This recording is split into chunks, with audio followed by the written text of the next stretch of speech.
Hey, Mr. Sarah Social Studies students. It's me, and you're watching this because I'm probably doing jury duty. So, what I'm going to do is I'm going to explain to you a couple things that you're going to do.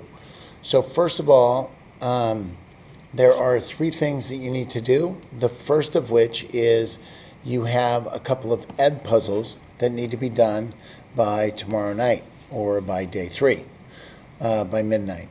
Second thing is I'm going to be collecting your notebooks, fifth period, and fifth period they're going to be collected and turned in, if you want, up to an A by Friday.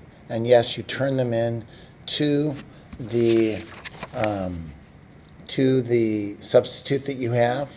Plus, you need to turn in your checklist, which we're going to go through in a second. Third, you're going to get a project, okay? And this is going to be solo projects. You're working by yourself. And what's going to happen is you're going to pick one of two projects, and this will be due for you on Monday. So let's go ahead, first of all, and start off with what's expected of you. There are two ed puzzles, one about Rome falling and one about Roman legacy. One's about less than 5 minutes, one is less than 6 minutes. We're not going to review the simulation. Interactive checklist and due dates. So what happens is that since I'm not seeing you until today, fifth period, you will turn your notebooks in by Friday. And what you have to do is you personally have to fill out this sheet, and this sheet is going to tell me what you think you did in terms of the quality of your project and your quality of your work on your interactive notebook stuff. So what I want you to do is I'm going to give you a blank one right here. And first things first is you're going to fill out your name, your period. Down here, there is a column for you. It says grade myself. So you're going to grade yourself with the top scores up to 10 or up to 20. And so maybe you don't think it's worth that much. So you grade yourself A, B, C, D. You can either use letters or you can use numbers, whichever you want.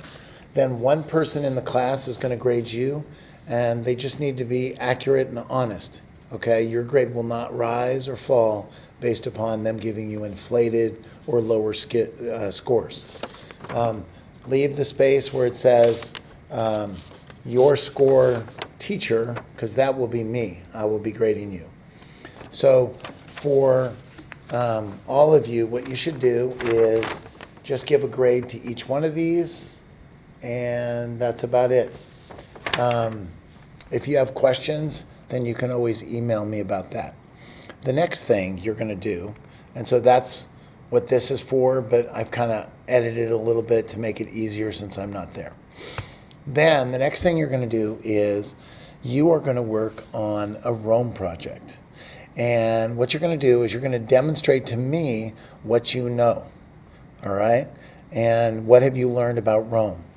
And so you can either do this from the perspective of being a writer, an orator, a speaker, or an artist, all right? And you're going to write a eulogy. Now, a eulogy means when somebody's dead, okay, and you're remembering how great they were. Now, you don't have to be all great about Rome. You could say that they had failings, that they messed up, but you can also say they were great. Here are some things that you should include in your eulogy. The fall of the Roman Empire. Just like in a eulogy, somebody's passed on. We're sorry to see them go. They've obviously moved on. But within their lifetime, here were some great things that they accomplished. And here's the legacy in the sense of how are they going to impact us, okay? Just as if they had just died. Please choose this option if you like to express yourself using writing. There is no required artistry for this at all. It's a 3-paragraph eulogy, and you're going to present it nicely on a paper bag or a scroll-like paper to make it look authentic. And I have a bunch of paper bags up in the front. And what you can do is you can borrow some scissors from my tall white desk, and then what you're going to do is you're going to cut the back off. So this one only has one more to use. You're going to cut this off, and then what you can do is you're going to use the blank side to write this out. Now, do this after you've crumpled it up. So we're going to make it look old by going like this and make it crumpled. And then what we're going to do is maybe do that a bunch of times. We would use the blank side, and then you're going to write it out in pen. Now, this makes it look older, more authentic. This would be for the writers. This could also be for the artists, which we're going to get to next. You're obviously not going to do it on the Whole Food side. Don't write on it until you've crumpled it. I've had students that have written on it, and then they started crumpling it, and they ripped it in half accidentally, and then there's a big thing of tape. It doesn't look so good. The next thing is, if you wanted to do a Roman timeline, then that's fine. You could do that. And you could be, this is for the artists, and it says 16 key events.